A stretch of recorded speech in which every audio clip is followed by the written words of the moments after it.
తాకట్లో ఉన్న మీ బంగారాన్ని విడిపించి ఆ రోజు ఆన్లైన్ రేటుకి కొంటాం. Sharma gold company. అందరికీ నమస్కారం. శ్రీమాత్రే నమః.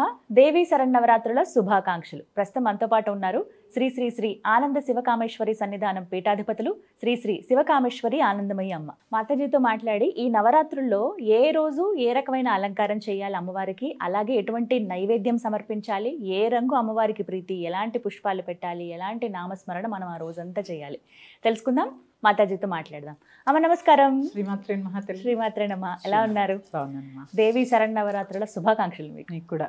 నవరాత్రుల్లో 8వ రోజు అమ్మవారి అలంకారం, విశిష్టత, అలాగే అంటే అసలు ఎలా పూజించుకోవాలి అమ్మవారిని, ఏదైనా ఒక మంత్రం అంటే రోజు మేము అంటే ఆ రోజున ప్రత్యేకంగా ఉదయం నుంచి రాత్రి వరకు అలా స్మరించుకుని ఉండేలాగా, చదువుకున్న వాళ్ళైనా చదువుకోని వాళ్ళైనా ఎవరైనా సరే స్మరించుకునేలాగా చిన్న మంత్రం ఏదైనా తెలియచేయండి. ఈ రోజున అమ్మవారికి ఇష్టమైన పుష్పం, రంగు, నివేదించాల్సిన నైవేద్యం, ఇవన్నీ. యాదేవి సర్వభూతేషు విద్యారూపేణ సంస్థిత నమస్తశ్చై నమస్తశ్చై నమస్తశ్చై నమో నమః. సరస్వతీదేవి ఇక్కడ చూడండి, ఆవిడకి ధరింపజేసేటటువంటి చీర రంగు తెలుపు. ఇక్కడ తెలుపు అంటే ఏంటి అంటే సరస్వతి అంటే దేనికి ప్రతీక? జ్ఞానానికి ప్రతీక. అంటే అజ్ఞానం అనే చీకటిని తొలగించేటటువంటిది, మన జీవితంలో వెలుగుని నింపేటటువంటి దేవత కాబట్టి తెల్లటి రంగు ధరింపజేస్తారు.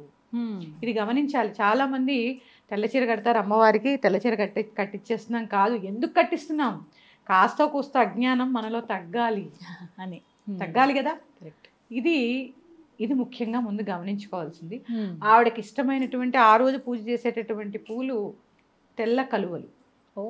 హోమం కూడా చేస్తారమ్మా. సరస్వతి హోమంలో తెల్ల కలువలు పెడుతూ ఉంటారు. అలాగే ఆవిడకి నివేదించేటటువంటి నివేదన దధ్యోజనము, దధ్యోజనం పెడుతూ ఉంటారు. లేదా కొబ్బరి బెల్లం, అది అటుకులు బెల్లం కూడా పెడుతూ ఉంటారు. ఈరోజు విశేషంగా జ్ఞానం కావాలన్న వాళ్ళందరూ కూడా ఆవిడని ధ్యానించాలి. ఇందాక మనం చండీ సప్తశతి గురించి తెలుసుకున్నాం. అందులో ఒక అధ్యాయం కాళీ, 4 అధ్యాయాలు మహాలక్ష్మి, మిగిలిన అన్నీ కూడా సరస్వతీదేవి అధ్యాయాలే. అంటే అక్కడ ఏంటి అంటే జీవితంలో మనకి జ్ఞానం అనేది ఎక్కువ ఉండాలి అని చెప్పడమే ఆ అధ్యాయాల యొక్క ఆంతర్యం. అదే ఎక్కువ ఉండాలి, మిగిలినవన్నీ ఎంతో కొంత. కోపం 1% ఉండాలి, 4% లక్ష్మి ఉండాలి, మిగిలినంతా కూడా మిగిలిన 8 అధ్యాయాలు కూడా జ్ఞానమే ఉండాలి. జ్ఞానం. అమ్మ మూలా నక్షత్రం కదా, ఈ రోజున అక్షరాభ్యాసాలు చేస్తూ ఉంటారు, చేయించుకోవచ్చా పిల్లలకి? చాలా అమ్మా. బాసర్లో కూడా విశేషంగా ఇక్కడ అక్షరాభ్యాసాలు జరుగుతూ ఉంటాయి. కొన్ని చోట్ల 4 మీద బీజాక్షరాలు రాస్తూ ఉంటారు ఈ రోజు. అంటే చెప్తున్నారు అది మా జ్ఞానం. ఎందుకంటే ప్రతి మనిషి ఎప్పుడు నిత్య విద్యార్థిలాగే ఉండాలి. చదువు మాకెందుకు అనకూడదు. పెద్దవాళ్ళు కూడా తెలియని విషయాలు ఎన్నో నేర్చుకుంటూ ఉండొచ్చు. ఎప్పుడు నిత్య విద్యార్థినిగా ఉంటే మనం కొత్త అంశాలు తెలుసుకోగలుగుతాము. అలాగే ఈవిడ సాత్వికమైన దేవత, సాత్విక ఆరాధన. ఎప్పుడు వీణ వాయిస్తూ ఉంటుంది. ఆవిడ వీణ పేరు కచ్చపి. కచ్చపి అనే వీణ వాయిస్తూ ఉంటుంది. ఎప్పుడు వీణానాదంలోనే ఉంటుంది. అందుకే అంటే మన యొక్క బుద్ధిని ఆ వీణలాగా ఆవిడ మీటుతూ ఉంటుంది అనమాట. మంచి బుద్ధి కలగాలి అందరికీ కూడా, మంచి జ్ఞానం రావాలి. అలాగే అమ్మ ఇక్కడి నుంచే త్రిరాత్రి వ్రతం ప్రారంభం అవుతుంది. ఎవరైతే ఈ 9 రోజులు మాల వేసుకోలే అవకాశం లేని వారు ఇక్కడి నుంచి మొదలు పెడతారు. మూలా నక్షత్రం నుంచి ఈ దీక్ష తీసుకుని 3 రోజులు దీక్షగా ఉంటారు. ఇలా కూడా చేసుకోవచ్చు.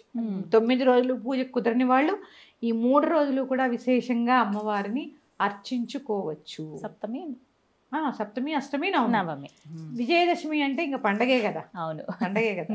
ఈ త్రిరాత్రి వ్రతము చేసుకోవచ్చు. ఇక ఈ దేవికి మనం చదవవలసినటువంటి శ్లోకాలు, ఒక చిన్న నామము, దాంతో పాటు సౌందర్యలహరిలోని ఒక శ్లోకము చెప్పే ప్రయత్నం చేస్తాం. ఓం నమో సరస్వతీదేవ్యై నమః. ఈ నామం చాలు.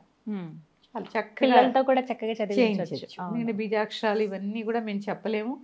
నిజంగా మాకు ఏదైనా బీజాక్షరం కావాలి అంటే ప్రత్యక్షంగా వచ్చి తీసుకునే ప్రయత్నం చేయండి. ఇక్కడ అయితే చెప్పడం జరగదు. ఓం సరస్వతీదేవ్యై నమః ఈ నామం చేసుకోండి.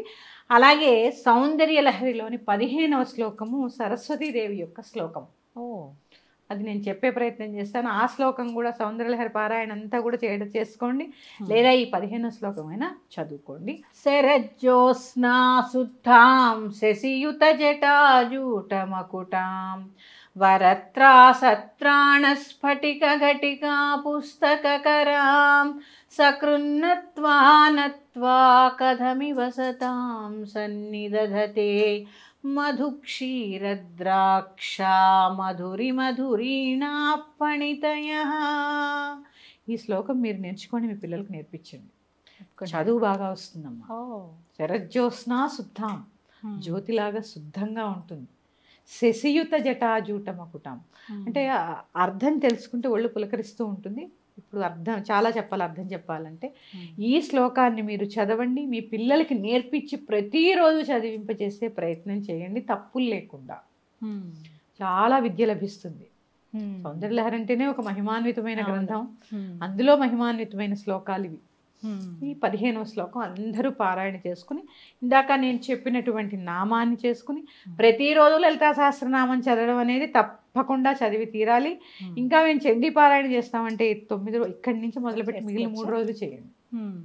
చండీ అవతారం వచ్చింది కాబట్టి చండీ నుంచి మొదలు పెట్టమని ఈ నవమి దాకా కూడా మహిషాసురమర్దిని దాకా చక్కగా చదువుకునే ప్రయత్నం చేయండి. ఇలాగా ఆవిడ చూడండి, సాత్వికమైన అలంకారము, సాత్వికమైన పూజ, కుంకుమార్చన, తెల్లటి పుష్పములతో అమ్మవారికి అర్చన, ఏ రోజుకి ఆ రోజు అష్టోత్తరం మనకి దొరుకుతుందమ్మా. ఈ రోజు సరస్వతి అష్టోత్తరం అలంకారాల బట్టి ఉంటుంది. ఇక్కడి నుంచి చక్కగా అంగ పూజ చేసుకోవడము, తర్వాత అష్టోత్తరం చేయడము, తర్వాత నివేదన, ఇవన్నీ కూడా నివేదనలు కూడా అమ్మ ఇక్కడ నుంచి చాలా చేయవలసి వస్తుందని నేను చెప్పాను. మీరు ఎంతవరకు అలసిపోరో అంతే చేసుకోండి. అలసిపోతే ఇవన్నీ చదువుకోవాలి. అవును, నేను దీక్షలో ఉంటాం కదా, ఆహారం కొద్దిగా తీసుకుంటూ ఉంటాము, అలసిపోతాము, నిద్ర తక్కువ ఉంటుంది. ఇవన్నీ ఆలోచించి, పైగా ఇంకో విషయం నేను చెప్తున్నానమ్మా, స్త్రీలందరూ శిరస్సు తడపవలసిన పని లేదు. అవునమ్మా, కంఠ స్నానం చాలు. ఏ దీక్ష రోజు తలకి చేయాలి అని అంటారు కదా, ఇంకా దీక్ష తీసుకున్నారు కాబట్టి ఇంకా నియమంగా ఉండాలి. లేదు, కంఠ స్నానం చాలు. మొదటి రోజు మాత్రం తలకి చేయమంటారమ్మా. ఇంకా మీ ఇష్టం, అది నేను చెప్పినా వినరు కాబట్టి మొదటి రోజు చేసుకోండి. అలాగ మళ్ళీ దుర్గాష్టమి నుంచి ఎలాగ తల రుద్దుకుని స్నానం చేస్తూ, పండగలు కదా మనకి, చేసుకుంటూ ఉంటాం. ఎందుకంటే ఇది ఆరోగ్యం బాగాలేని వాళ్ళు కంఠ స్నానం చాలు. మేము తల స్నానం చేస్తామంటే నేను ఏం చేయలేదు. నేను చాలా చెప్తున్నానమ్మా, శిరస్సు ఊరికే తడపకూడదు. ఎందుకంటే మనకు చూడండి కొన్ని రోజుల్లోనే తలస్నానం చేయాలని ఉంది, పాటించాలి కదా, పాటించాలి. అందుకని ఎక్కువ తల తడపకండి, అనారోగ్యం పాలు కాకుండా దేహాన్ని కాపాడుకుని చక్కగా ఆరోగ్యంగా ఉండి అమ్మవారిని అర్చన చేసుకోండి. మళ్ళీ మరొక అవతారంతో మీ ముందుకు వస్తాను. శ్రీమాత్రే నమః. స్వస్తి. నమస్తే.